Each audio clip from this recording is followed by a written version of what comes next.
Will this be the year the Kamloops-Thompson-Cariboo riding's conservative streak comes to an end after more than 2 decades? 7 hopefuls are vying to replace the outgoing Conservative MP, Cathy McLeod, who announced earlier this year that she would not seek re-election after 13 years in Parliament. Conservative candidate Frank Caputo is the front-runner, hoping to continue the 20-plus year trend of Tory representation in the riding. At the top of the list of challengers are the NDP's Bill Sundhu and Liberal Jesse McCormick, followed by Green candidate Ian Currie and Coralie Dalwoe of the People's Party of Canada. 2 independents, Bob O'Brien and Wayne Allen, are also running. Caputo was born and raised in Kamloops. He is a Crown prosecutor who teaches part-time at the law school at Thompson Rivers University.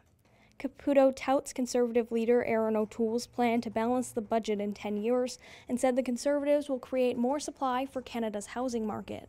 People in the riding have told me that they want access to more family doctors, to health care, safer streets, and more government accountability. Sundhu, another lawyer who grew up in the region, criticized the Conservatives for cutting funding to health and social services. He boasted the NDP's plan for universal pharmacare, dental, and Medicare. We need a healthcare system that works for everybody. Housing and healthcare and making sure that people have the basic and core necessities of life is a human right. I'm a human rights lawyer. And after 20 years of the same representation in Kamloops-Thompson-Cariboo, we have to ask, who are the Conservatives working for? Liberal candidate McCormick is also a lawyer. He is new to Kamloops but has worked in the federal government in Ottawa in the past. He said climate change is one issue he would focus on, as he sees it as a global issue that has really affected the local community. I believe we need to confront climate change and take serious action to ensure that we're leaving a legacy of climate solutions for our children. Running again for the Greens is former Crown prosecutor Ian Currie.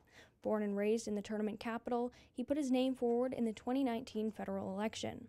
Currie said he decided to get into politics because of the climate crisis currently facing Canadians. If elected, he said he would work to transition Canada to a greener, more stable economy. In less than 2 years, that concern for the future has become a concern for now.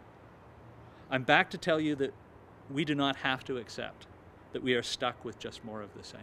Throughout the campaign, PPC's Dalwoe has aligned herself with protesters opposed to BC's vaccine card system.